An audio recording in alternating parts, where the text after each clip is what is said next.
नहा धो गए हो? वेरी गुड, बहुत अच्छे। भाई साहब पेन कहाँ है?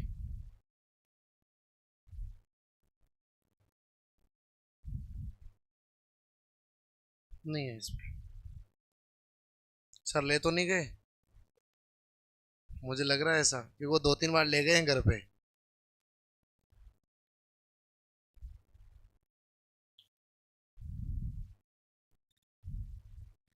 राम सर को फोन लगाओ एक बार।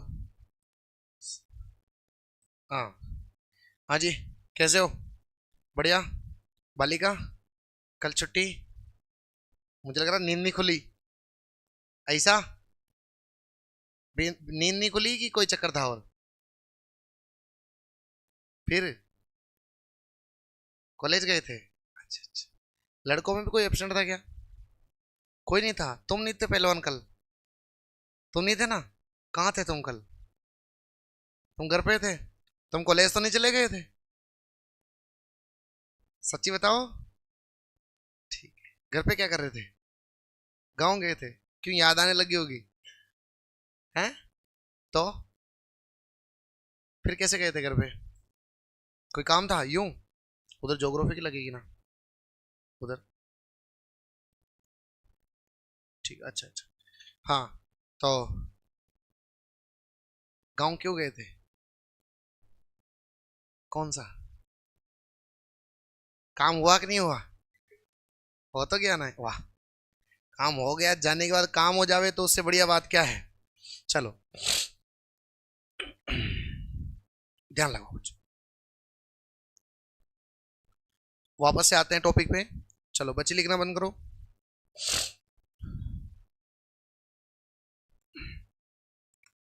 ध्यान दो। देखिए बच्चों, आप सभी का जो टॉपिक चल रहा है उसका नाम क्या है बताओ? सेल। अर्थात इसे क्या कहा जाता है बताओ? कोशिका। आराम से समझेंगे, ध्यान समझते जाना। टॉपिक का नाम क्या है? कोशिका, जिसे कहा जाता है सेल।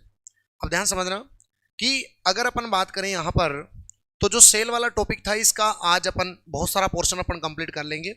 ठीक है। तो देखिए, सबसे पहले हम जो कल बात कर रहे थे वो हम कर रहे थे सेल मेम्ब्रेन के बारे में। अर्थात बताओ किसके बारे में? बताओ, कोशिका झिल्ली, जिसके बारे में अपन बात कर रहे थे। बोलो, यही थी ना बात? हमने बताया था कि कोशिका जो झिल्ली होती है इसके अलग अलग मॉडल दिए गए थे। जैसे कि मैंने आप सभी को बताया था कि जो सबसे पहला मॉडल दिया गया था उस मॉडल का नाम क्या था? है जी, लिपोइडल। पहला जो मॉडल था उसका नाम क्या था बताओ? लिपोइडल मॉडल था। और लिपोइडल मॉडल किसने दिया था बताओ? ओवरटॉन ने दिया था। फिर दूसरा जो मॉडल दिया था वो था सैंडविच मॉडल। और जो सैंडविच मॉडल वैज्ञानिक थे उनका नाम क्या था बताओ? डेनियल और डेविसन। इन्होंने बोला था सैंडविच मॉडल। इन्होंने इसी मॉडल को बोलते हैं, बताओ कौन सा? PLLP। एक बार सेकंड ग्रेड में सवाल आया था सैंडविच मॉडल में LPPP, PLLP, LLPP और PLLP। तो आंसर क्या आएगा? PLLP। Protein, lipid, lipid, protein. It is clear.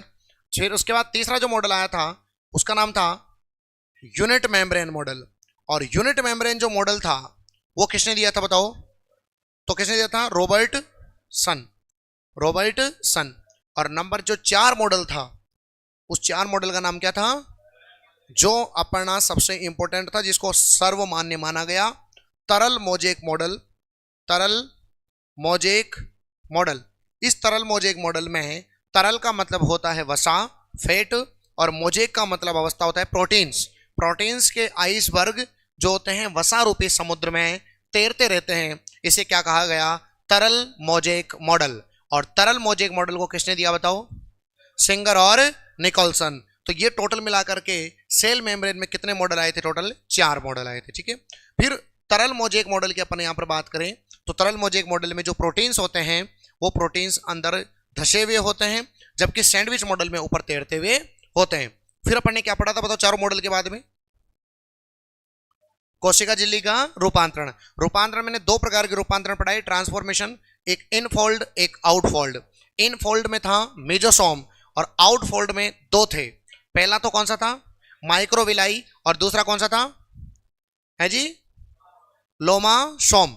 तो माइक्रो जो विलाई था वो माइक्रोविलाई तो बाहर की ओर था, जो कि क्या करता है बताओ? आपके कोशिका झिल्ली के क्षेत्रफल को बढ़ाने का कार्य करता है, मतलब नहीं सॉरी, अवशोषण के क्षेत्रफल को बढ़ाने का कार्य करता है। और दूसरा कौन सा था, लोमोसोम, वो क्या करता है बताओ, कोशिका झिल्ली के वृद्धि विकास करने का कार्य करता है। फिर दोनों के बीच में एक क्षेत्र होता है, उसका नाम क्या होता है, क्या नाम होता है जी, क्या होता है, डेस्मोसोम। क्या नाम होता है, डेस्मोसोम। डेस्मोसोम ये कोई भी ना तो इल्ड फोल्ड है ना आउट फोल्ड है, ये क्या है बताओ, दो कोशिका झिल्ली जो जो प्लाज्मा झिल्ली होती है, इनके बीच का क्षेत्र होता है जिसे अपन बोलते हैं वेल्डिंग पैलेस। और ये किसका बना होता है जी, टोनो टोनोफाइब्रिल तंतुओं से बना होता है। ये अपन ने कल की क्लास में पढ़ लिया था, मुझे विश्वास है आपको रिवीजन भी हो रहा होगा, साथ के साथ थोड़ा सा पढ़ के आने की आवश्यकता है। और जो छुट्टी करे हैं ये क्लास को देखना एक बार, ठीक है ना, नहीं तो नुकसान हो जाएगा, कल की क्लास से संभावना है सवाल आने की। चलो अब ध्यान लगाओ वापस से, अब कोशिका झिल्ली को और वापस कंटिन्यू करते हैं, अभी खत्म नहीं हुई कोशिका झिल्ली, ध्यान दो। देखो बच्चों, हम बात कर रहे थे कोशिका झिल्ली की, अपन बात करेंगे तो कोशिका झिल्ली द्वारा बच्चों आपके पदार्थों का परिवहन किया जाता है। कोशिका झिल्ली द्वारा बताओ क्या किया जाता है, परिवहन का कार्य किया जाता है। अर्थात परिवहन को अंग्रेजी में क्या कहते हैं, ट्रांसपोर्ट। क्या बोलते हैं बताओ, ट्रांसपोर्ट। तो परिवहन का कार्य करता है। तो याद रखना कोशिका झिल्ली द्वारा क्या किया जाता है बताओ, परिवहन का कार्य किया जाता है। अब देखो ये परिवहन दो प्रकार का होता है, समझो, कोशिका झिल्ली द्वारा परिवहन मतलब ट्रांसपोर्ट दो प्रकार का होता है। जो पहला परिवहन होता है, मैं पहले लिख देता हूं फिर पूरा याद करा दूंगा, ठीक है।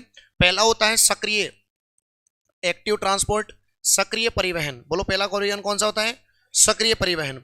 और जो दूसरा परिवहन होता है, उस दूसरे परिवहन का नाम क्या बताओ, निष्क्रिय, डीएक्टिवेट।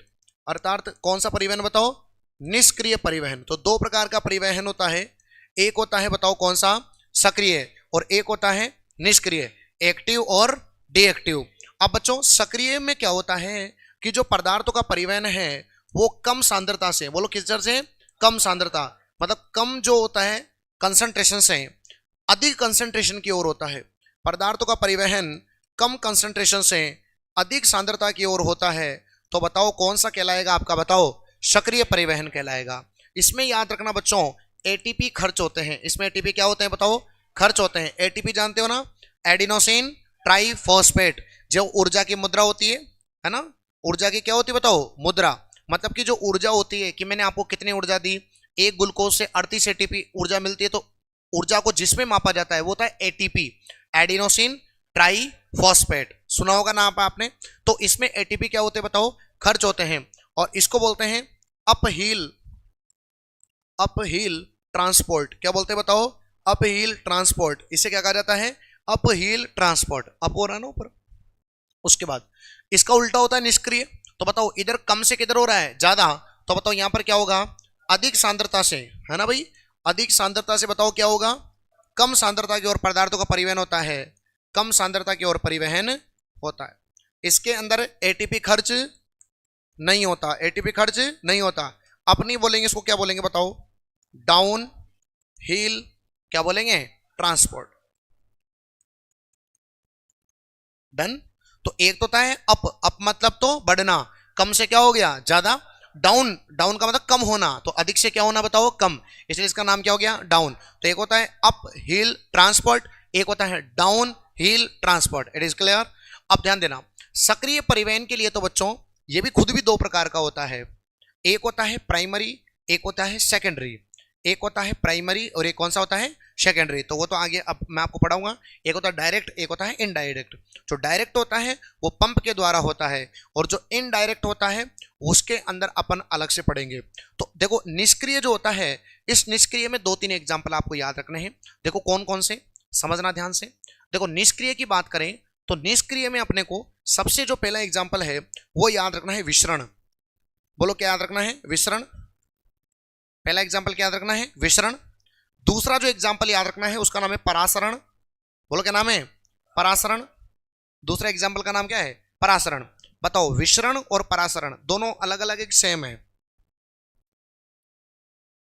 विसरण और परासरण दोनों सेम है कि अलग अलग है,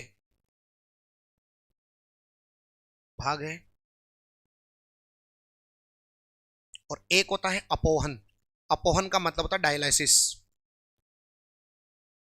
अपोहन को क्या बोलते हैं बताओ, डायलिसिस।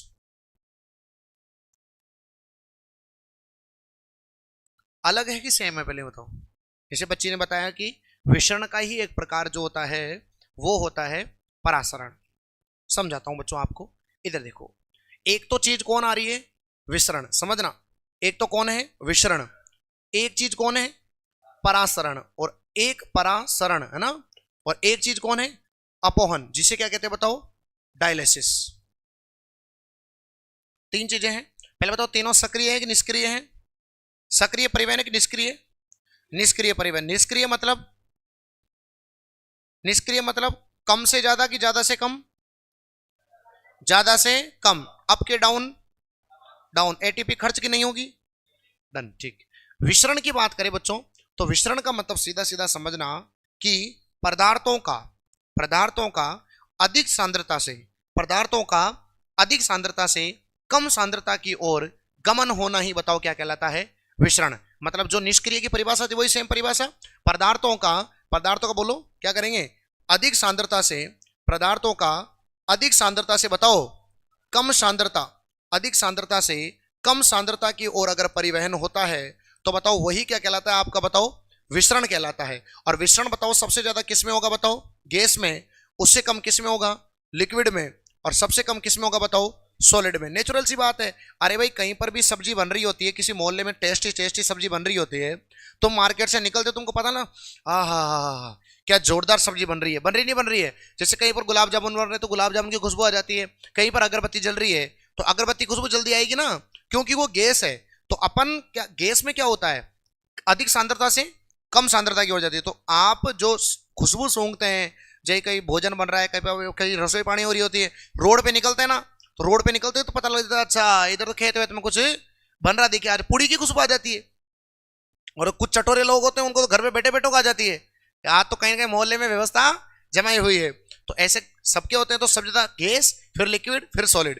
फिर गुरुजी विसरण में परासरण क्या, तो परासरण में भी पदार्थ अधिक सांद्रता से कम सांद्रता की ओर जाते हैं, लेकिन अर्ध पारगम्य झिल्ली द्वारा। किसके द्वारा जाते हैं, अर्ध पारगम्य, मतलब कि जैसे कि मान के चलो एक ये है, समझ आ गई, और एक ये है, तो पदार्थ अधिक सांद्रता से कहां जाएंगे, कम, लेकिन बीच में कौन सी झिल्ली होगी, अर्ध पारगम्य झिल्ली, अर्ध सेमी पेरिएबल, समझ में आ गई, अर्ध पारगम्य झिल्ली, बोलो कौन सी, अर्ध पारगम्य झिल्ली। तो याद रखना बच्चों, इसमें क्या होता है, वही जाते हैं, लेकिन पदार्थ जो होते हैं, पदार्थ अर्ध पारगम्य झिल्ली द्वारा, बोलो कौन सी, अर्ध पारगम्य, नाम से स्पष्ट है ना, आधा पार करने देगी, अर्ध पारगम्य झिल्ली द्वारा, पदार्थ अर्ध पारगम्य झिल्ली द्वारा, पदार्थ अर्ध पारगम्य झिल्ली द्वारा, बताओ कहां जाएंगे, अधिक सांद्रता से कि कम सांद्रता से, अधिक से, बोलो कहां से, अधिक से, बताओ किधर जाते हैं, कम।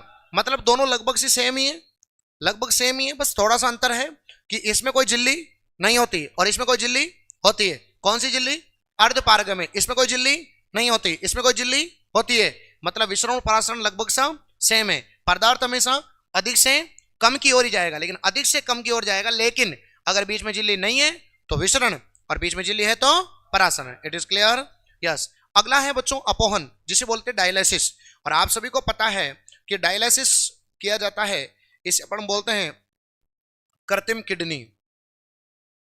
याद करो, डायलिसिस की प्रक्रिया उनमें होती है जिनमें रक्त का शुद्धिकरण नहीं होता, आपकी किडनी खराब हो जाती है तो डायलिसिस किया जाता है। बोलो क्या किया जाता है, पूरे ब्लड को बाहर निकाल करके, पूरे ब्लड को बाहर निकाल करके दूसरा ब्लड डाला जाता है, उसे बोलते हैं डायलिसिस, क्योंकि आपकी किडनी वर्क नहीं कर रही। रक्त का शुद्धिकरण किया जाता है, और रक्त के शुद्धिकरण के लिए एक झिल्ली काम में आती है, और उसका नाम है सेलोफेन। सेलोफेन बोल दो, सेलोफेन झिल्ली, बोलो कौन सी, बोलो सेलोफेन। इस सेलोफेन झिल्ली के द्वारा रक्त का शुद्धिकरण किया जाता है। सेलोफेन झिल्ली के द्वारा क्या किया जाता है बताओ, रक्त का शुद्धिकरण। प्रश्न आ सकता है बच्चों, ये लेवल का सवाल है, ये तो सबको पता है, ये तो सबको पता है कि डायलिसिस की प्रक्रिया में रक्त का शुद्धिकरण किया जाता है, प्योरिफिकेशन ऑफ ब्लड, ये तो सही है। किडनी खराब हो जाती है, रक्त को छान नहीं पाती, जब किडनी खराब हो जाती है तो डायलिसिस करते, नाम तो सुना होगा तुमने, ये डायलिसिस करते, तो डायलिसिस करने में कौन सी झिल्ली काम आती है, सेलोफेन झिल्ली काम में आती है। लेकिन ये सेलोफेन झिल्ली किसकी बनी होती है, तो याद रखना, सेलोफेन झिल्ली सेल्यूलोज की बनी होती है। बोलो किसकी बनी होती है, सेल्यूलोज की बनी होती है। याद रह जाएगा क्या सभी को, तो प्रश्न आ जाए स से सेलोफेन और स से सेल्यूलोज, तो सेलोफेन झिल्ली किसकी बनी होती है, सेल्यूलोज। बताओ ये तीनों चीजें समझ में आ गई क्या? तो जब पदार्थ अधिक सांद्रता से कम सांद्रता की ओर जाता है तो उसे क्या कहा जाता है? विसरण। और जब पदार्थ अधिक सांद्रता से कम सांद्रता की ओर अर्ध पारगम्य झिल्ली द्वारा जाता है तो उसे क्या कहा जाता है? परासरण। और इसे बोलते हैं कृत्रिम किडनी। इसके अंदर जो रक्त होता है उसका क्या किया जाता है? शुद्धिकरण। कौन सी झिल्ली के द्वारा? सेलोफेन झिल्ली के द्वारा। और कौन करता है बताओ? सेलो, मतलब सेलोफेन झिल्ली किसकी बनी होती है बताओ? सेलुलोज की बनी होती है। तो आप देखेंगे, क्या देखेंगे आप, कि कोशिका झिल्ली का जो परिवहन होता है, कोशिका कोशिका झिल्ली का जो परिवहन होता है, ये परिवहन कितने प्रकार का होता है बताओ? दो प्रकार का। एक जो होता है वो होता है सक्रिय और एक होता है निष्क्रिय। अब जो सक्रिय परिवहन होता है इसके अंदर पदार्थ जो होता है वो कम से कहां जाता है? अधिक। इसमें एटीपी क्या होते हैं? खर्च। इसे बोलते हैं अपहिल ट्रांसपोर्ट। अब इसमें भी ये भी दो प्रकार का होता है, एक प्राइमरी और एक द्वितीयक। अर्थात एक तो होता है डायरेक्ट और एक होता है इनडायरेक्ट। अभी पढ़ाऊंगा मैं आपको पूरा। एक तो होता है डायरेक्ट और एक कौन सा होता है? In direct. इस डायरेक्ट में क्या करते हैं बच्चों, समझना, हल्का सा हिंट दे रहा हूं, बाकी अभी पूरा पढ़ाऊंगा। डायरेक्ट के अंदर बच्चों पदार्थों के परिवहन के लिए क्या पाए जाते हैं? क्या पाए जाते हैं बताओ? पंप पाए जाते हैं। तो इसके अंदर अभी कौन कौन से पंप होते हैं वो मैं आपको बताऊंगा। तो इसके अंदर पदार्थों के परिवहन के लिए पंप पाए जाते हैं। किसमें बताओ? डायरेक्ट में। केवल पंपों के द्वारा पदार्थों का परिवहन होता है। और इनडायरेक्ट के अंदर जो पदार्थों का परिवहन होता है उसके लिए बच्चों एक पाया जाता है ड्राइविंग। ड्राइविंग मतलब होता है कुछ ना कुछ, क्या होता है बताओ? वाहक। अगर मुझे कोई ना कोई चीज को, पदार्थ को यहां से वहां भेजना है तो मेरे साथ ही भेजूंगा मैं। हम जिएंगे साथ मरेंगे ए वतन तेरे लिए। मतलब कि जैसे ये पदार्थ को यहां से भेजना है तो इसके साथ एक ड्राइविंग आदमी भेजना पड़ेगा। बोला तू गाड़ी लेके जा, तो गाड़ी चला के लेके जा, इसको गाड़ी चलाना नहीं आती तो एक ड्राइविंग अपन साथ में भेजेंगे। ड्राइविंग आयन बोलेंगे उसको, अंग्रेजी में बोलते हैं ड्राइविंग आयन। और हिंदी वाले बोलेंगे वाहक। क्या बोलेंगे बताओ? वाहक। तो इसके अंदर समझ गए दोनों में अंतर? इसमें तो केवल सीधा किसके द्वारा होगा? पंप के द्वारा। किसके द्वारा? पंप के द्वारा ही ट्रांसपोर्ट हो जाएगा। और इसमें जो होगा इसके साथ क्या आएगा? वाहक। वाहक जाएगा। अब बताओ ड्राइवर जो होगा और एक पदार्थ हो गया, मतलब उस पदार्थ को ले जाने वाला कौन होगा? ड्राइवर। अगर ड्राइवर और पदार्थ दोनों एक ही दिशा में जा रहे हैं तो उसको बोलते हैं सिमेट्रिक, मतलब एक ही दिशा में चला गया। और एंटी लग जाए तो एंटी का मतलब क्या होता है? एंटी का मतलब क्या होता है? आप सुनते होंगे सिनोनिम और एंटोनिम। सिनोनिम का मतलब क्या होता है? समान। जब पदार्थ और वाहक एक ही दिशा में जाते हैं तो उसको बोलते हैं सिमेट्रिक। क्या बोलते हैं बताओ? सिमेट्रिक। और एंटी लग जावे तो इसका मतलब जिधर पदार्थ जा रहा है उसकी विपरीत दिशा में कौन जा रहा है बताओ? ड्राइवर जा रहा है, तो उसको बोलते हैं एंटी। क्या बोलते हैं बताओ? एंट्रियोल। क्या बोलते हैं? सेंट्रियोल। और एक होता है एंट्रियोल। तो सेंट्रियोल मतलब तो समझ गए तुम, सेंट्रियोल मतलब तो एक ही दिशा में, और उल्टा जावे तो एंट्रियोल। सारी बातें बताई जाएगी आपको। भी मैंने थोड़ा थोड़ा एक हिंट दिया है, पूरा अच्छे से समझाऊंगा। क्या बताओ समझ में आ रहा है तुमको? समझ में? ये लेवल बहुत क्या चल रहा है अभी, ऊपर जा रहा है। ये बीएससी लेवल तक चला गया है कंटेंट, है ना। लेकिन मैंने फिर कहा आपको अपने पास टाइम है खूब सारा, तो अपने को ऊपर ऊपर का नहीं पढ़ना है।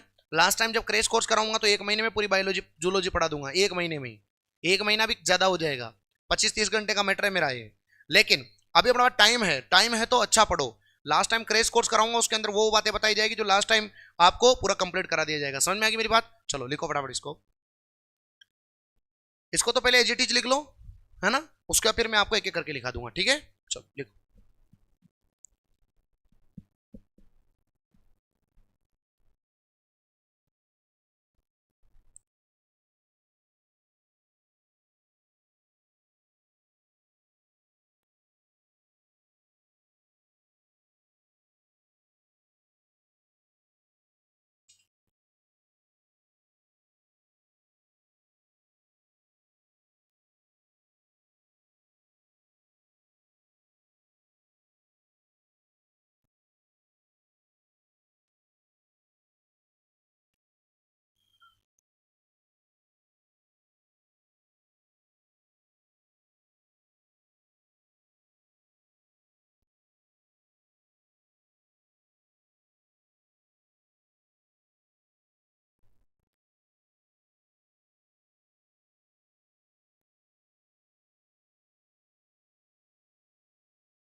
लिख लिया क्या?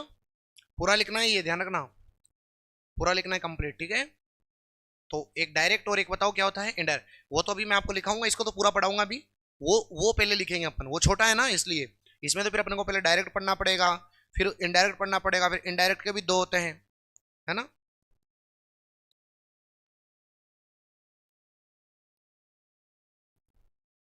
सिम्पोर्ट और एंटीपोर्ट दो होते हैं, ये सिम्पोर्ट और एम्पोर्ट। सिम आ गया मतलब सिनोनिम, तो एक ही दिशा में जाएंगे, और सिम्पोर्ट और एक होता है एंटीपोर्ट। एंटीपोर्ट मतलब विपरीत दिशा में, जो वाहक इधर जा रहा है, ड्राइवर इधर जा रहा है, जो सामान है वो उल्टे जा रहे हैं उधर, तो उसको बोलते हैं एंटीपोर्ट। समझ में आ गई ना।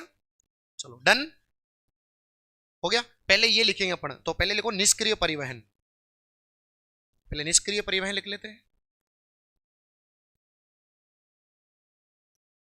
पहले लिखो निष्क्रिय परिवहन।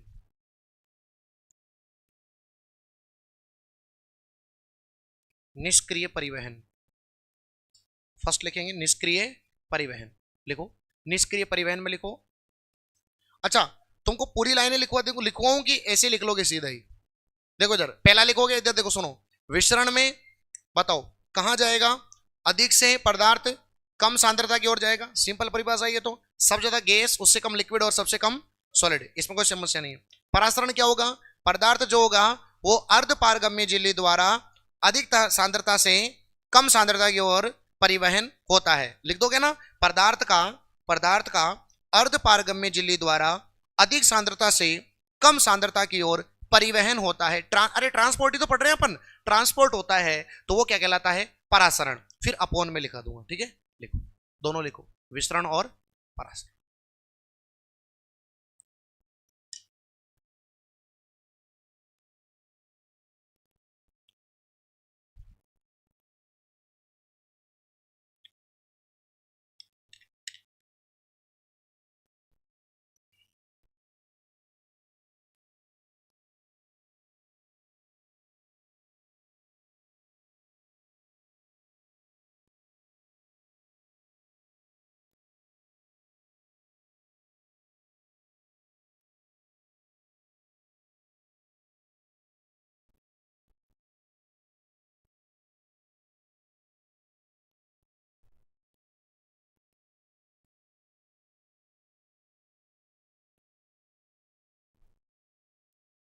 अच्छा, तुमको मेरा डर तो नहीं लगता रे? वेरी गुड, बहुत अच्छे। पहले दिन देखते हैं तब लगता है, नहीं लगा? एक दो बार सवाल पूछता हूं मैं।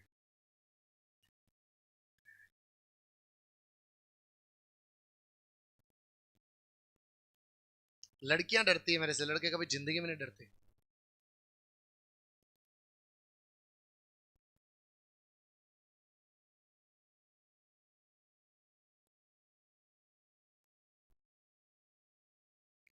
लिखो बच्चों, तीसरा वाला लिखो, अपोहन। डायलिसिस बोलते हैं इसको, डायलिसिस लिखाएंगे इसमें। इसे कृत्रिम किडनी कहते हैं। अपोन में लिखो, इसे कृत्रिम किडनी कहते हैं। इसे कृत्रिम किडनी कहते हैं, आर्टिफिशियल किडनी, ठीक है बच्चों। इसे कृत्रिम किडनी कहते हैं। डन। इसमें सेलोफेन झिल्ली के द्वारा, इसमें सेलोफेन झिल्ली के द्वारा, इसमें सेलोफेन झिल्ली के द्वारा, इसमें सेलोफेन झिल्ली के द्वारा रक्त का शुद्धिकरण किया जाता है। Purification of blood. इसमें सेलोफेन झिल्ली के द्वारा रक्त का शुद्धिकरण किया जाता है। रक्त का शुद्धिकरण किया जाता है। आगे लिखो, सेलोफेन झिल्ली, सेलोफेन झिल्ली एक एक सेल्यूलोज से बनी पारदर्शी झिल्ली है। सेलोफेन झिल्ली एक सेल्यूलोज से बनी पारदर्शी झिल्ली है। सेल्यूलोज से बनी एक पारदर्शी झिल्ली है। सेल्यूलोज से बनी एक पारदर्शी झिल्ली है। समझ में आ गया? जिसके आर पार देखा जा सकता है, पारदर्शी झिल्ली है। और किसकी बनी होती है? सेल्यूलोज की बनी होती है। तो ये तो सबको पता है कि रक्त का शुद्धिकरण डायलिसिस कहलाता है, लेकिन ये इंपॉर्टेंट पॉइंट है सेलोफेन। अगला लिखेंगे, हो गया ये तो निष्क्रिय तो कंप्लीट है। अब निष्क्रिय के बाद वापस कौन सा डालेंगे, सक्रिय, और सक्रिय में भी कौन सा डालेंगे, प्राथमिक या फिर डायरेक्ट। तो लिखो सक्रिय परिवहन, और सक्रिय परिवहन में आप लिखें पहला पॉइंट बना के डायरेक्ट या फिर प्राथमिक, डायरेक्ट या फिर प्राथमिक, डायरेक्ट या फिर प्राथमिक।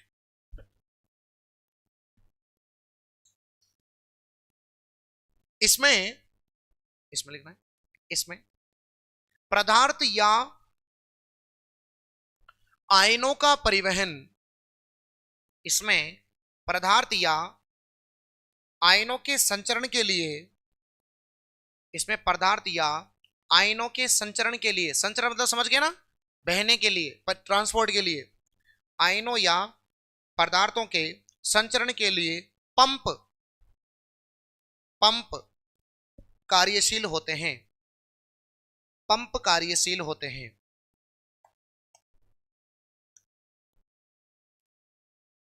पदार्थों के, पदार्थ या आयनों के संचरण के लिए पंप कार्यशील होते हैं। तो जिनमें पंप पाए जाएंगे वो कौन से कहलाएंगे, डायरेक्ट। मतलब जिसमें पदार्थों का ट्रांसपोर्ट एक पंप के माध्यम से होता है। पंप कौन कौन से होते हैं तो सुन लो पहले। देखो सबसे पहला जो लिखेंगे, कोई नहीं ध्यान समझेंगे, सबसे पहला होता है सोडियम या पोटेशियम पंप। ठीक है बच्ची सामने देखो, पंप दो प्रकार के पंप होते हैं, एक सोडियम या पोटेशियम। ये आता है तंत्रिका, तंत्रिका आवेशों के लिए। बोलो किसके लिए, तंत्रिका आवेशों के लिए। अरे भाई तंत्रिका आवेशों के, अगर इधर देखो सिंपल सी बात है, अगर आपके मान लो आपकी बॉडी के अंदर नर्वस सिस्टम अच्छे से काम करे तो उसके लिए दो चीजें जरूरी है, सोडियम और पोटेशियम। बिल्कुल राइट है। आप कभी गर्मी में बैठ के देखो, गर्मी के अंदर आपका पढ़ने का मन ही नहीं करेगा। क्यों नहीं करेगा, क्योंकि गर्मी के अंदर बॉडी से क्या निकलता है बताओ, सोडियम। सोडियम निकलेगा तो नर्वस सिस्टम काम ही नहीं करेगा। तो आपके न्यूरॉन सेल के लिए, तंत्रिका आवेशों के लिए या तंत्रिका आवेगों के लिए बताओ किसकी आवश्यकता पड़ती है, सोडियम और पोटेशियम पंप। इसके बाद नंबर दूसरा आता है प्रोटॉन या हाइड्रोजन आयन पंप। ठीक है गुरुजी, ये पंप क्या काम करेगा, तो ये जो वाला पंप होता है बच्चों, ये पंप आपके काम करता है अमाशय से। बोलो किससे, अमाशय से। अमाशय से HCl अम्ल का स्त्रावण, HCl अम्ल का सिक्रेशन। मतलब कि आपके बताओ अमाशय से, स्टमक से, स्टमक से बताओ कौन सा अम्ल निकलता है आपका, HCl। तो उस अमाशय से HCl अम्ल निकालने का, स्त्रवण का काम कौन से पंप करते हैं बताओ, प्रोटॉन या H प्लस पंप, प्रोटॉन या H प्लस पंप। उसका तीसरा आता है calcium ATPase, calcium ATPase. गुरुजी ये क्या काम करता है पंप, तो ये वाला पंप काम करता है मसल्स का संकुचन, अर्थात मांसपेशियों का संकुचन। बोलो क्या करता है, मांसपेशियों का संकुचन। संकुचन जानते हो ना, प्रेशर, डिप्रेस्ड। तो बताओ किसका, बताओ मांसपेशियों का संकुचन। तो ध्यान देना, बताओ कितने पंप याद रखने हैं, तीन। पहला पंप होता है सोडियम और पोटेशियम, दूसरा बोलो प्रोटॉन, और तीसरा बोलो कैल्शियम एट फेज पंप। तो लिखो इसमें, इसमें निम्न पंप कार्य करते हैं।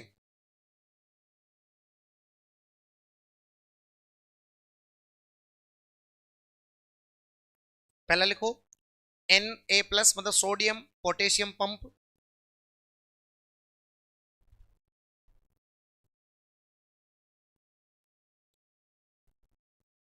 इसमें लिखो तंत्रिका आवेशों, तंत्रिका में आवेशों का संचरण, तंत्रिका में आवेशों का संचरण, तंत्रिका में आवेशों का संचरण, तंत्रिका में आवेशों का संचरण। हो गया। दूसरा पंप लिखो प्रोटॉन या H प्लस, प्रोटॉन या H प्लस।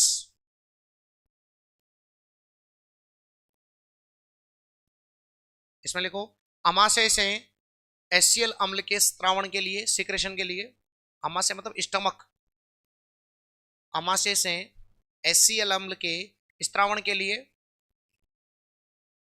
HCl अम्ल के स्त्रावण के लिए, स्त्रावण के लिए, सिक्रेशन के लिए। तीसरा लिखो कैल्शियम एट फेज, मांसपेशियों में संकुचन के लिए,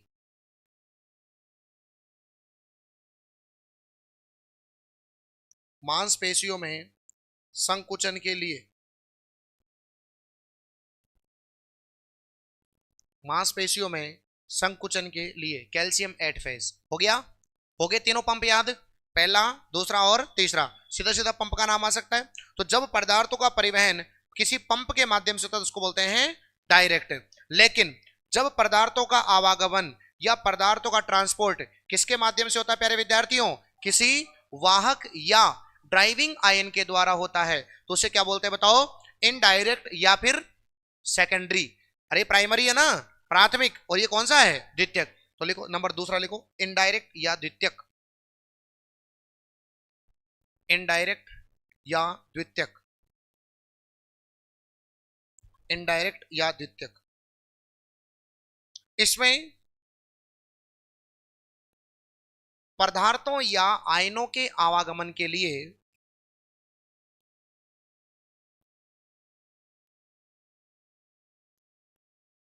इसमें पदार्थों या आयनों के आवागमन के लिए, आवागमन समझ गए ना, ट्रांसपोर्ट एक ही बात है, वो सारी बातें। आवागमन के लिए, आवागमन के लिए, आवागमन के लिए किसी वाहक, वाहक या, वाहक को क्या बोलेंगे? या ड्राइविंग आयन की आवश्यकता होती है। वाहक या ड्राइविंग आयन की, ड्राइविंग नहीं होता का ड्राइव करने वाला ड्राइवर, ड्राइविंग आयन की आवश्यकता होती है। वाहक या ड्राइविंग आयन की आवश्यकता होती है। It is clear? Driving ion की आवश्यकता होती है। ड्राइविंग आयन की बच्चों आपको आवश्यकता होगी। अब ड्राइविंग आयन की आवश्यकता हो गई, और उसके लिए कौन काम में लिया जाता है? उसके लिए काम में लेता है सोडियम। क्या काम में लिया जाता है? सोडियम। जैसे लिख लो, जैसे ड्राइविंग आयन के रूप में किसे काम में लेते हैं? जैसे सोडियम, सोडियम ड्राइविंग आयन। तो ड्राइविंग आयन के रूप में किसे काम में लेते हैं बताओ? सोडियम। अब बताओ, अब इनडायरेक्ट भी कितने प्रकार का हो जाएगा बताओ? दो प्रकार का। एक तो हो जाएगा बताओ कौन सा? सिम्पॉल्ट। कौन सा हो जाएगा? सिम्पॉल्ट। और एक बोलो एंटीपोड। नाम से स्पष्ट है ना सब कुछ। सिम मतलब सिनोनिम, इसका मतलब जब पदार्थ और वाहक मतलब ड्राइविंग आयन एक ही दिशा में जाते हैं तो वो तो क्या कहलाता है? सिम्पॉल्ट। और जब पदार्थ और ड्राइविंग आयन मतलब वाहक विपरीत दिशा में जाते हैं तो उसे क्या कहते हैं?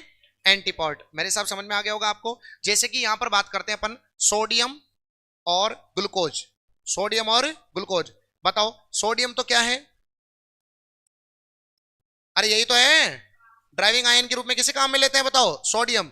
और ये बताओ ग्लूकोज का परिवहन करना है तो ये क्या कहलाएगा बताओ? पदार्थ। जब ये दोनों एक ही दिशा में तो इसे क्या बोलते हैं बताओ? सिम्पल्ट।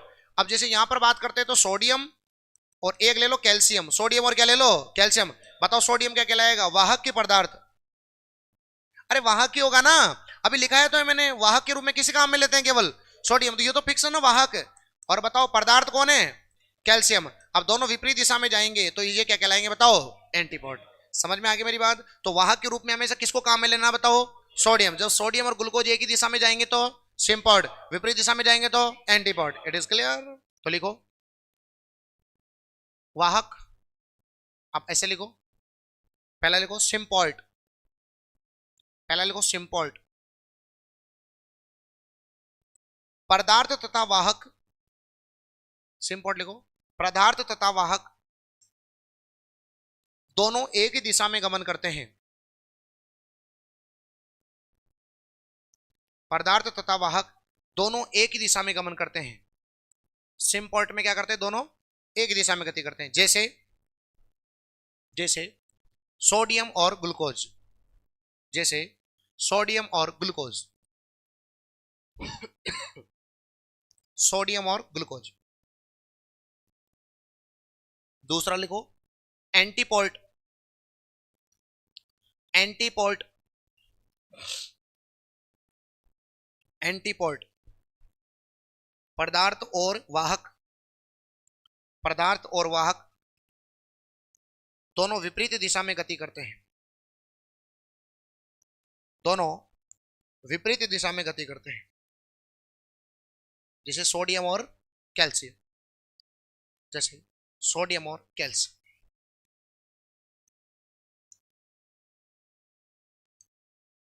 सोडियम और कैल्शियम। It is clear. तो दोनों अगर एक दिशा में जाएंगे तो सिम्पोर्ट और विपरीत दिशा में जाएंगे तो एंटीपोर्ट। मेरे हिसाब से आपको समझ में आ रहा होगा। तो जो दोनों एक दिशा में सिम्पोर्ट और विपरीत दिशा में एंटीपोर्ट, बताओ समझ में आ गया क्या? कोई समस्या? चलिए,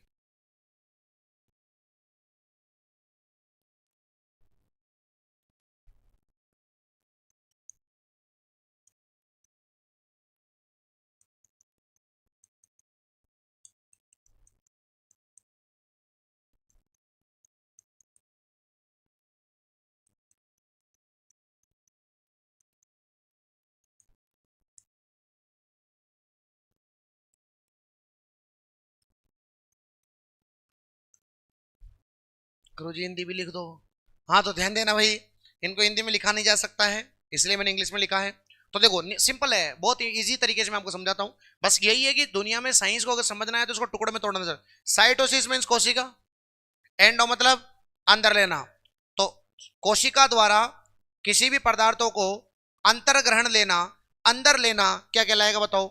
एंडोसाइड। क्योंकि आपको पता है कोशिका झिल्ली पदार्थों का परिवहन करेगी, और परिवहन करेगी तो आपको मैंने बताया था कि जो कोशिका झिल्ली होती है वो अर्धपारगम्य झिल्ली है। अर्धपारगम्य बताया था मैंने कि जो काम की चीजें हैं उनको तो अंदर लेती है, और जो काम की नहीं है उनको, तो जब अंदर लेने की प्रक्रिया को क्या बोलते हैं, और बाहर छोड़ने की प्रक्रिया क्या बोलते हैं? It is clear. एक्सो मतलब बाहर होता ना, एंडो मतलब अंदर लेना, एक्सो मतलब बाहर छोड़ना। एग्जिट करते ना, एग्जिट, एग्जिट मतलब बाहर छोड़ना। तो कोशिका द्वारा कोशिका द्वारा पदार्थों को बाहर छोड़ना वो तो कहलाता है एक्सोसाइटोसिस, और पदार्थों को अंदर लेना वो क्या कहलाता है? एंडोसाइटोसिस। क्योंकि आपको पता है कोशिका झिल्ली पदार्थों को लेती भी है और अपशिष्ट पदार्थों को बाहर भी निकालती है। अरे दोनों काम करेगी ना। तो और परिवहन का काम तो करती है, परिवहन मैंने अच्छे से समझा दिया तुमको। तो अंदर लेना। अब देखो फिर पिनोसाइटोसिस क्या होता है। अब एक बात होता है, जब तुम अंदर ले रहे हो तो अंदर दो तरीके की चीज लोगे, या तो लिक्विड लोगे अंदर, या फिर सॉलिड लोगे। तो अगर तुम लिक्विड को अंदर ले रहे हो तो वो तो क्या कहलाएगा बताओ? पिनो। और अगर तुम सॉलिड को अंदर ले रहे हो तो फेगोसाइटोसिस। क्या कहलाएगा बताओ? फेगो। समझ में आ गया होगा सभी को। अरे अंदर लेने को क्या बोलते हैं?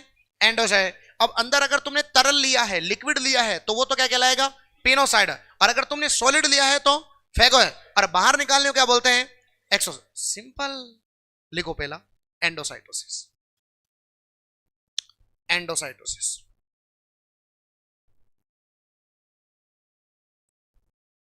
एंडोसाइटोसिस लिखा मैं, एंडोसाइटोसिस। कोशिका झिल्ली द्वारा, कोशिका झिल्ली द्वारा पदार्थों का अंतर्ग्रहण, अंतर्ग्रहण समझते हो ना, अंदर लेना। कोशिका झिल्ली द्वारा पदार्थों का अंतःग्रहण, अंतर्ग्रहण। कोशिका झिल्ली द्वारा पदार्थों का अंतर्ग्रहण, अंतर्ग्रहण में समझ गए ना, अंदर लेना। ठीक है। अब इसमें लिखो पहला पॉइंट बना के लिखो, इसी का ही भाग है ए। जैसे ये पहला हो गया ना, तो इसी का कौन सा पार्ट है? ये ए। लिखो पिनोसाइटोसिस। पिनोसाइटोसिस इसको बोलते हैं सेल ड्रिंकिंग। इसी का नाम था सेल ड्रिंकिंग। इसी को अरे ड्रिंक करोगे ना, लिक्विड का तो करोगे drink, cell drinking, cell drinking. कोशिका झिल्ली द्वारा, देखो कोशिका झिल्ली द्वारा तरल पदार्थों का अंतःग्रहण, कोशिका झिल्ली द्वारा तरल पदार्थों का अंतःग्रहण, कोशिका झिल्ली द्वारा तरल पदार्थों का अंतःग्रहण हो जाएगा याद। कोशिका झिल्ली द्वारा तरल पदार्थों का अंतःग्रहण करोगे तो वो क्या कहलाएगा? पिनोसाइट। आगे लिखो फेगोसाइटोसिस। फेगो इंग्लिश में नहीं आ रहा हो तो हिंदी में लिख लेना, कोई लोड नहीं है, पेपर में नहीं आएगा, इंग्लिश में लिखा था कि हिंदी में लिखा था। फेगोसाइटोसिस। फेगो क्या कर गए हो? फेगो, फेगोसाइटोसिस लिखो। क्या करेंगे बताओ? कोशिका झिल्ली द्वारा ठोस पदार्थों का अंतःग्रहण,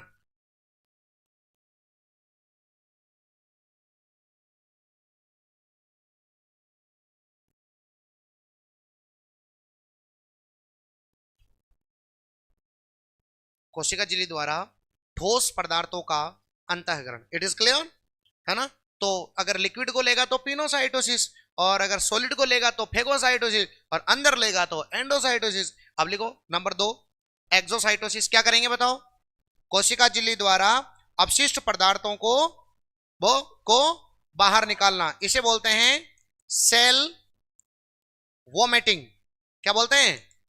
अरे वोमिट करते हो ना जब तुम रोटा खा लेते हो ज्यादा, तो फिर मामला गंभीर हो जाता है, यहां तक आ जाता है, ढक्कन खुल जाता है, ढक्कन, है ना, सेल वोमिटिंग। क्या लिखोगे? कोशिका झिल्ली द्वारा अपशिष्ट पदार्थों को बाहर निकालना, कोशिका झिल्ली द्वारा अपशिष्ट पदार्थों को बाहर निकालना।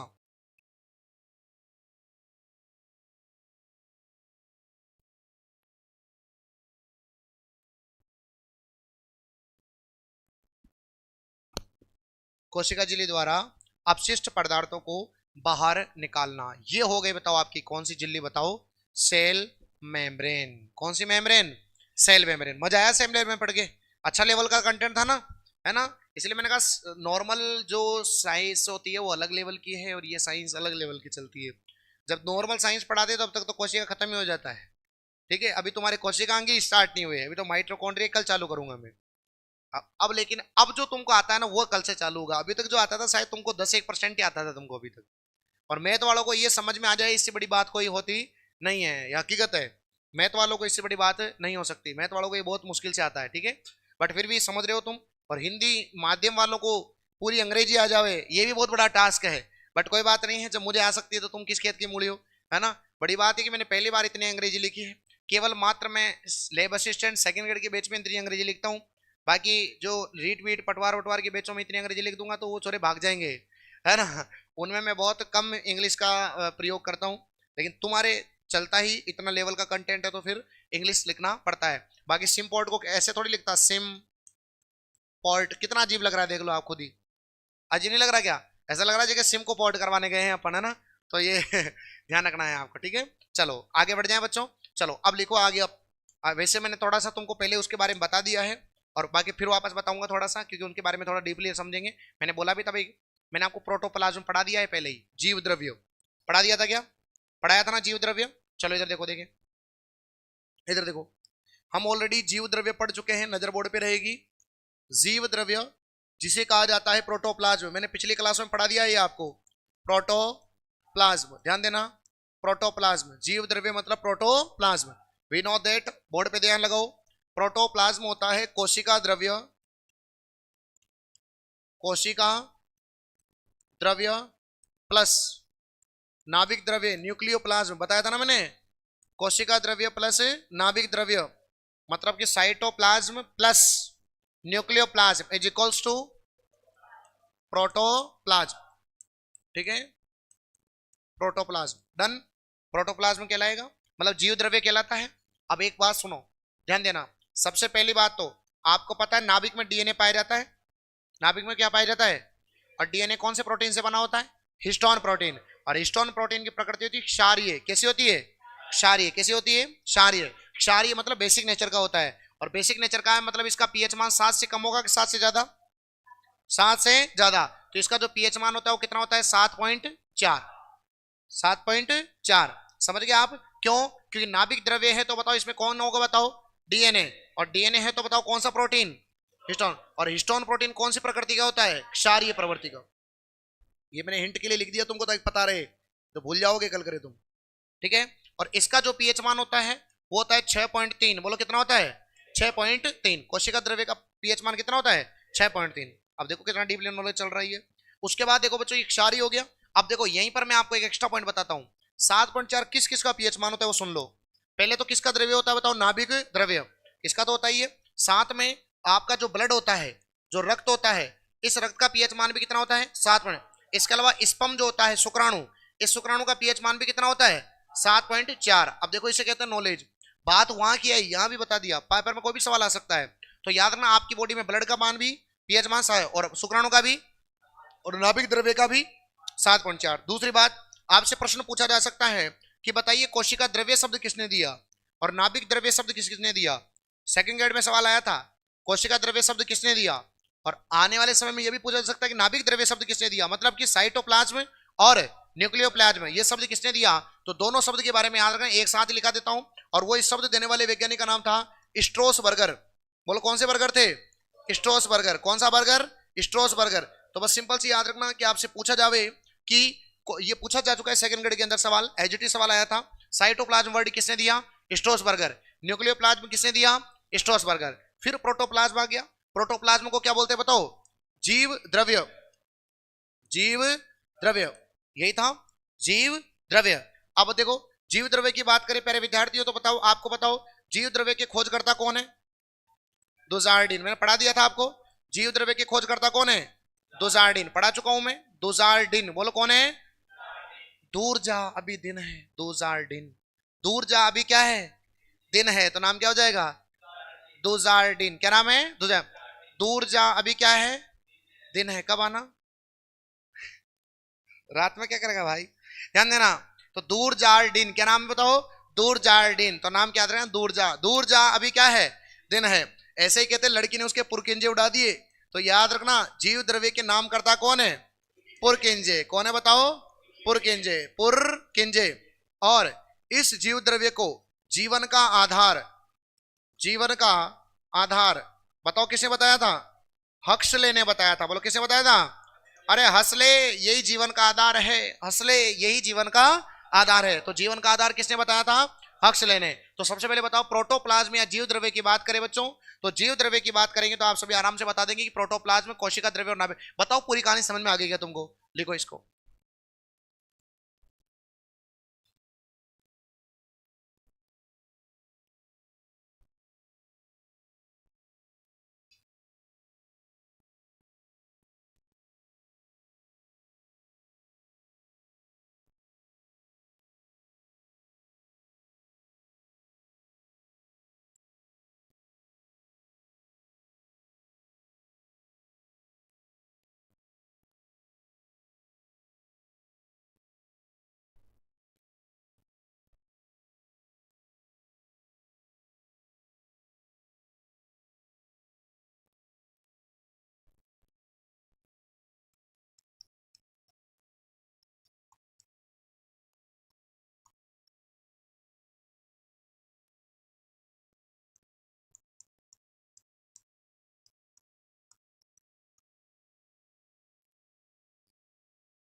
जीव द्रव्य का संगठन, जल कितना परसेंट होता है जीव द्रव्य में? सवाल नहीं आता, केवल कॉपी भरवाने के लिए लिखवाया जा रहा है। जीव द्रव्य का संगठन कितना होता है? 80 से 85%। सवाल आने लायक भी नहीं है, लेकिन सीक्वेंस पूछा जा सकता है कि जीव द्रव्य में सबसे ज्यादा मात्रा किसकी होती है बताओ? जल की। जल के बाद प्रोटीन, प्रोटीन के बाद कार्बोहाइड्रेट, कार्बोहाइड्रेट के बाद वसा, वसा मतलब फैट। तो सीक्वेंस पूछा जा सकता है ना। दूसरी बात, एक और सुन लो पहले, सुन लो पहले, लिखना बाद में। दूसरी बात ये पूछी जा सकती है कि ये तो एलडीसी में आ गया सवाल कि जीवन का आधार किसने बताया? हक्सले ने। लेकिन ये सवाल आ सकता है कि कोशिका का समस्त जो जीवित भाग है, जो लिविंग पार्ट है, उसे ही जीव द्रव्य किसने बोला? तो आपको याद रखना है वॉन मोहेल। किसने बोला? वॉन मोहेल। वॉन मोहेल ने बोला कि कोशिका के समस्त जीवित भाग को ही क्या कहा जाता है? जीव द्रव्य। और जीव द्रव्य में सबसे ज्यादा कौन होता है? जल। फिर कौन होता है? प्रोटीन। फिर कौन होता है? कार्बन। और फिर कौन होता है? वसा। It is clear?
बोलो लिख दिया क्या?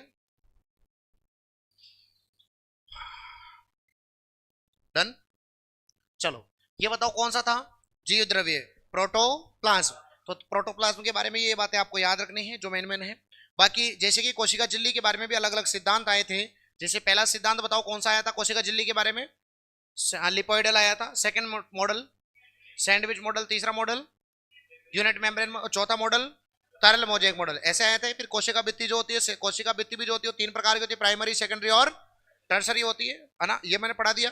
ऐसे ही जीव द्रव्य के बारे में भी अलग अलग मॉडल, अलग अलग मतलब लोगों ने अवधारणाएं रखी कि कौन कैसा होता होगा जीव द्रव्य, कैसा होता होगा जीव द्रव्य। लेकिन तुमको बस अभी का याद रखना है कि अभी कौन सा जो सर्वमान्य, जैसे कि आपको पता है कि जो कोशिका झिल्ली था उसका सर्वमान्य किसको माना गया था? तरल मोजेक। उसी प्रकार जीव द्रव्य का भी फाइनली माना गया, लेकिन पुराने भी याद होने चाहिए। तो देखो इसके कौन कौन से थे जीव द्रव्य के बारे में, कौन कौन से मॉडल आए, देखो ध्यान समझना कि जीव द्रव्य कैसा होता है। ये बात बताने के लिए सबसे पहले आया था कीपाकार, कीपाकार संरचना, कीपनुमा। कौन सी नुमा बताओ? कीपनुमा। इसका मतलब समझ गए होंगे कि जो, लिखना बंद करो बालिका, पहला नाम क्या है बताओ? कीपनुमा। कीपनुमा ये कौन से वैज्ञानिक ने बताया? भूसेली। अब बताओ ऐसे नाम अपने भारत में नहीं होते, नहीं तो अपने गांव भूसेली इधर आ, हम गांव बासेली बोल देते हैं गांव में, जिसमें बास आती है उसका नाम क्या होता है? बासेली। लेकिन ये कौन सी है बताओ? भूसेली। इस भूसेली ने बोला कि जीव द्रव्य कौन से आकार का होता है? कीप के आकार का होता है। कीप जानते हो ना? कीप जानते हो ना? तो बस याद रखना है। तो जीव द्रव्य कौन से आकार का होता है? कीप के आकार का। फिर देखो अगला, अगला आता है तंतुनुमा। कौन सा नुमा बताओ? तो नाम से स्पष्ट है, तंतु मतलब फाइब्रिल। इसका मतलब बताओ जो कोशिका होती है वो कैसी होती है? फाइब्रिल, मतलब रेशे के प्रकार की होती है, फाइबर होती है। और वो जो फाइबर होते हैं वो किसमें दसे होते हैं? तो आपको बताना है किसमें दसे होते हैं, बताओ? मैट्रिक्स में। बोलो किसमें दसे होते हैं? मैट्रिक्स। और ये बात बताने वाले वैज्ञानिक का नाम था फीसर। बोलो क्या नाम था? फीसर। और एक वैज्ञानिक था फ्लेमिंग। फीसर और कौन सा था? फ्लेमिंग। इन्होंने बोला कि जो जीव द्रव्य होता है वो जीव द्रव्य कौन से प्रकार का होता है? तंतुनुमा, मतलब फाइबर्स के आकार का होता है। फिर अभी और कारवा आगे बढ़ा और इसको बताया गया कि जो जीव द्रव्य होता है बच्चों, ये जीव द्रव्य, एक वैज्ञानिक आया था जिनका नाम था अल्टमान। कौन सा मान था? अल्टमान। वैज्ञानिक आया अल्टमान। इस अल्टमान ने बोला कि जो जीव द्रव्य तो कुछ नहीं होता, छोटे छोटे बताओ किसके रूप में होता है? खंडों के रूप में, पार्ट्स के रूप में पाया जाता है। किसके रूप में पाया जाता है? पार्ट्स के रूप में पाया जाता है, छोटे छोटे खंडों के रूप में पाया जाता है। फिर चौथा विज्ञान, चौथा जो आया था सबसे सार्वत्रिक मान्य, सबसे मान्य था ये, और ये दिया था बच्चों किसने बताओ? फीसर ने। पहले तो फीसर किसके साथ मिला हुआ था? फ्लेमिंग। फिर फ्लेमिंग को बोला तू रवाना हो, मैं अकेला ही मिलके करूंगा। तो उसके बाद इन्होंने काम किया इसके ऊपर और इन्होंने बताया कि जो आपका जो जीव द्रव्य होता है ये होता है बच्चों आपका कोलाइडी विलियन। बोलो कौन सा विलियन होता है? आपने केमिस्ट्री में पढ़ा होगा ये कोलाइडल विलियन, जिसमें आपको पता है दो प्रकार की अवस्थाएं होती है। एक होती है परिक्षेपण अवस्था, एक होता है परिक्षिप्त अवस्था। दो प्रकार की अवस्थाएं होती है, परिक्षिप्त अवस्था, दो प्रकार की अवस्थाएं होती है। तो इसने बोला कि जो जीव द्रव्य होता है, ये आपको अंतिम वाला याद रखना है। कौन सा बताया गया इसके अंदर? बताओ जीव द्रव्य कौन सा विलियन बताया गया? कोलाइड। तो प्रश्न आ सकता है कि आधुनिक मान्यता के अनुसार, जैसे कि आपको पता है तरल मोजेक मॉडल को अंतिम माना था ना, सबने माना था उसको कि तरल मोजेक मॉडल, उसी प्रकार जीव द्रव्य को भी फाइनली जो माना था वो क्या माना था बताओ? कोलाइडी विलियन। कोलाइडी विलियन का मतलब आप अभी तो नहीं समझेंगे, जब केमिस्ट्री पढ़ेंगे तो समझेंगे, बाकी 11वीं अच्छे से पढ़ी होती तो पता लग जाता। कोलाइडी विलियन आपके सामने ऐसा विलियन होता है बच्चों जो दिखता है तुमको कि ये अच्छे से घुला हुआ है लेकिन घुलता नहीं है। जैसे कि दूध, अब दूध में फैट जो होती है वो अच्छे से घुली हुई है ना, अच्छे से घुली हुई है, तुम ध्यान भी नहीं कर पाओगे कि ये फैट है और ये दूध है, लेकिन वो सॉल्यूशन नहीं है, वो मिश्रण है। और कौन सा मिक्सचर है वो मिक्सचर बताओ कौन सा है? कोलाइडी मिक्सचर। अभी आप मत समझो, तुम तो बस सिंपल याद रखो। तो याद रखना है भी, तुम जब केमिस्ट्री में पढ़ोगे समांगी मिश्रण, विषमांगी मिश्रण है ना, तो मिश्रण होते हैं, यौगिक होते हैं, और उस यौगिकों में निलंबन होता है, फिर कोलाइडी होता है, तो वो अलग होता है, वो पोर्शन अलग है। बस तुम अभी समझो कि जो जीव द्रव्य है उसकी प्रकृति कैसी बताई गई? कोलाइडी विलियन बताएगी, कोलाइडल प्रकृति बताई गई। और ये प्रकृति बताने वाले कौन थे? फीसर, जिसको सर्वत्रिक मान्य मान लिया गया, मतलब ये कंफर्म हो गया।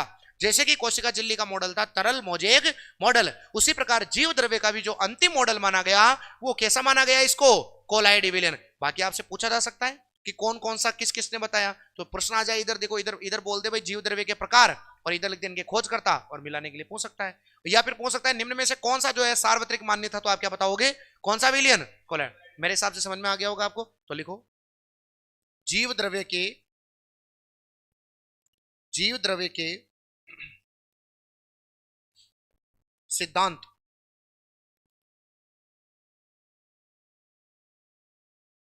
पहला लिखो कुपिकामय सिद्धांत, कुपिकामय सिद्धांत,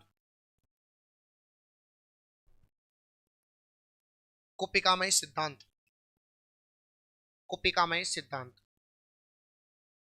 कीप का आकार, कीप क्या आकार, तो लिखो इसमें यह सिद्धांत बुसेली ने दिया, बुसेली नाम भी क्या है बताओ, यह सिद्धांत बुसेली ने दिया, वैसे बुस्टेली होता है, टी साइलेंट होता है इसमें, यह सिद्धांत बुसेली ने दिया। इनके अनुसार जीव द्रव्य, इनके अनुसार जीव द्रव्य कूपिकाओं से मिलकर बना होता है, इनके अनुसार जीव द्रव्य कूपिकाओं से मिलकर बना होता है, इनके अनुसार जीव द्रव्य कूपिकाओं से मिलकर बना होता है।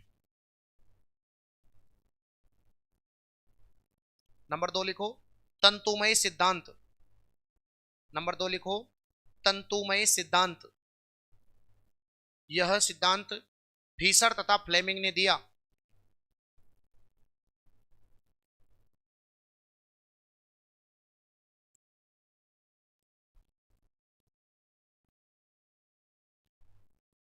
फीसर तथा फ्लेमिंग ने दिया। देखो इनके अनुसार जीव द्रव्य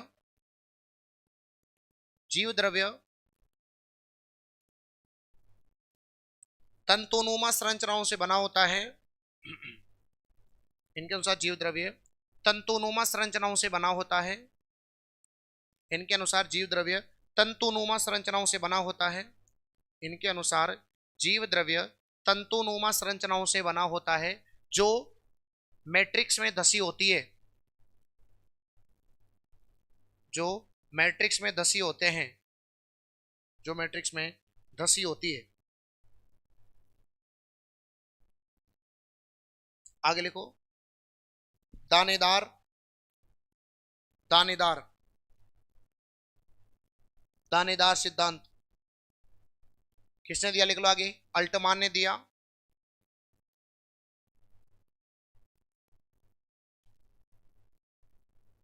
ग्रेनुलर बोलते हैं इसको, ग्रेनुलर थ्योरी, ग्रेनुलर थ्योरी मतलब कौन सा सिद्धांत बता रहे हैं अपन, दानेदार या कणिकामय सिद्धांत, है ना, दानेदार या कणिकामय, ग्रेनुलर बोलते हैं इसको अंग्रेजी में, ठीक है। देखो इसके अनुसार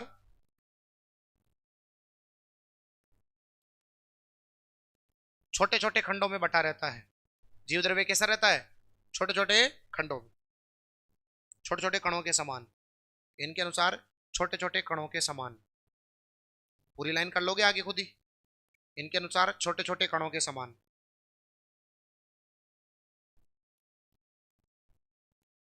अगला लिखो कोलाइडी सिद्धांत, कोलाइडी सिद्धांत, लास्ट कोलाइडी सिद्धांत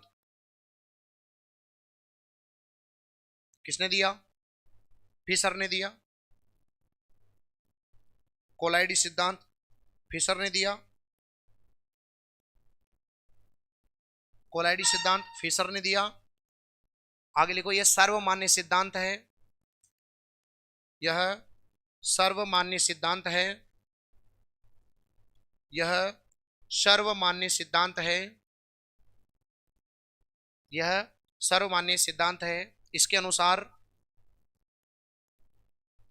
अनुसार जीव द्रव्य, इनके अनुसार जीव द्रव्य कोलाइडी विलियन होता है, इनके अनुसार जीव द्रव्य कोलाइडी विलियन होता है, जीव द्रव्य कोलाइडी विलियन होता है, इनके अनुसार जीव द्रव्य कोलाइडी विलियन होता है, जिसमें परिक्षिप्त तथा परिक्षेपण अवस्था पाई जाती है, जिसमें परिक्षिप्त तथा परिक्षेपण अवस्था पाई जाती है, जिसमें परिक्षिप्त तथा परिक्षेपण अवस्था पाई जाती है।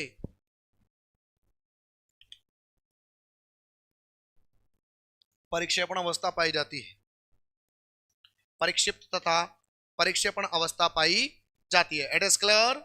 यस। तो ये आपको आज का पोर्शन अपने को कंप्लीट हुआ आज का, है ना। इसमें आप कॉपी बंद करें, फटाफट से कॉपी बंद कर दीजिए। चलो अब फटाफट नजर बोर्ड पे लगाओ, फटाफट से आ जाइए। देखिए बच्चों, बालिका बोर्ड पे देखो, सबसे पहले टॉपिक का नाम क्या है? सेल। सेल में हमने पहले पढ़ा सेल मेम्ब्रेन, और सेल मेम्ब्रेन मतलब कोशिका झिल्ली। कोशिका झिल्ली कितने मॉडल पढ़ने हैं? 4। सबसे पॉपुलर कौन है? तरल मोज़ेक मॉडल। फिर अपन ने आज की क्लास में पढ़ा कि जो मेन काम होता है ना जो कोशिका झिल्ली का, वो काम होता है परिवहन करना। बोलो क्या करना, बताओ? परिवहन। ये पदार्थों का क्या करती है बताओ? परिवहन। और परिवहन कितने प्रकार का होता है? 2 प्रकार का। एक होता है सक्रिय और एक क्या होता है? निष्क्रिय। निष्क्रिय में अधिक से कहां जाते हैं बताओ अपन? कम की ओर। इसमें कोई एटीपी खर्च नहीं होते, इसको क्या बोलते हैं? डाउन। इसमें कितने एग्जाम्पल हैं? 3। पहले का नाम विसरण। विसरण की परिभाषा सीधी है कि अधिक सांद्रता से कहां जाना बताओ? कम सांद्रता की ओर। दूसरा कौन है? परासरण। परासरण में भी क्या करते हैं? अधिक से कहां जाते हैं? कम, लेकिन अर्ध पारगम्य झिल्ली द्वारा। तीसरा कौन होता है? अपोहन, जिसे कृत्रिम किडनी भी कहा जाता है। इसमें डायलिसिस की प्रक्रिया होती है, मतलब रक्त के शुद्धिकरण की प्रक्रिया होती है, और इसको काम कौन करती है बताओ? सेल। कौन सी कोशिकाएं करती है? कौन सी झिल्ली करती है? हाँ, सेलोफेन। कौन सी है? सेलोफेन सेल करती है, सेलोफेन झिल्ली करती है। और सेलोफेन झिल्ली किससे बनी होती है? सेल्यूलोज से बनी होती है, पारदर्शी झिल्ली होती है। बोलो क्लियर है सभी को? उसके बाद फिर अपन ने पढ़ा कि सक्रिय परिवहन 2 प्रकार का होता है। डायरेक्ट, जिसमें पंप के द्वारा होता है, जिसमें मैंने बताया सोडियम और पोटेशियम तो तंत्रिका आवेगों के लिए होता है। फिर दूसरा वाला कौन सा बताया था? दूसरा बोलो। हाँ, प्रोटॉन या H+, जो कि अमाशय से HCl अम्ल का सिक्रेशन करता है। और तीसरा कौन सा था? कैल्शियम वाला। और कैल्शियम वाला क्या करता है? मांसपेशियों में संकोचन। फिर बताओ कौन सा है? इनडायरेक्ट। इसमें किसी न किसी के ड्राइवर की आवश्यकता पड़ती है। ड्राइवर को क्या बोलेंगे? वाहक। और वाहक के रूप में किसी काम में लिया जाता है बताओ? सोडियम। जब दोनों एक ही दिशा में है तो सिम्पोर्ट, और विपरीत दिशा में है तो एंटीपोर्ट। It is clear? ये पूरा याद करा रहा हूं मैं आपको। फिर देखो, अंदर लेने को क्या बोलते हैं? एंडोसाइड। बाहर छोड़ने को क्या बोलते हैं? एक्सो। अगर अंदर ठोस लेता है तो क्या बोलेंगे? ठोस लेता है तो फैगोसाइड, और तरल लेता है तो पिनोसाइड। उल्टा बोल दिया मैंने, लेकिन तरल कौन सा होता है बताओ? पिनोसाइड। और ठोस कौन सा होता है? फैगोसाइटोसिस। उसका फिर मैंने आपको बताया कि कोशिका झिल्ली तो कंप्लीट हो गई। फिर मैंने आपको बताया था कौन सी बताओ? जीव द्रव्य। जीव द्रव्य के अंदर सबसे ज्यादा कौन पाया जाता है? जल। और सबसे कम क्या होती है बताओ? वसा। सबसे कम क्या होती है? वसा। फिर कोशिका द्रव्य और नाभिक द्रव्य दोनों शब्द देने वाले वैज्ञानिक का नाम? स्टॉल। दोनों मिलके क्या बनाते हैं बताओ? जीव द्रव्य। जीव द्रव्य को जीवन का आधार किसने कहा? अक्सले। लेकिन जीवित भाग जीव द्रव्य कहलाता है, ये बात किसने बताई? वॉन मोहेल। इसके खोजकर्ता कौन है? दुजार्डिन। नामकर्ता कौन है? पुरकिंजे। इसका पीएच मान, नाभिक द्रव्य का पीएच मान 7.4, इसका पीएच मान 6.3। फिर मैंने बताया कि जीव द्रव्य के बारे में अलग अलग आए। तो जीव द्रव्य जो है कीपों से मिलकर बना होता है। ये कौन सा सिद्धांत है? कीपनुमा। लेकिन सबसे जो पॉपुलर है, सार्वत्रिक मान्य, जो सब जगह माना जाता है, यूनिवर्सल ट्रूथ है, उसका नाम क्या बताओ? कोलॉइड। अर्थात जीव द्रव्य की प्रकृति कौन सा विलयन होता है? कोलॉइड। कोलॉइड विलयन कितनी अवस्थाएं पाई जाती है? 2। पहली परिक्षेपण, दूसरी परिक्षिप्त। और ये सिद्धांत किसने दिया? फिशर। बताओ समझ में आ गया क्या? ये थी कोशिका झिल्ली। बताओ, कोशिका झिल्ली। अब कल से अपन चालू करेंगे माइटोकॉन्ड्रिया। बोलो क्या चालू करेंगे? माइटोकॉन्ड्रिया। तो कल छुट्टी मत करना, कल से वो चीजें चलेगी जो पेपर में आने लायक है। ठीक है, चलो मिलते हैं कल। Thank you so much.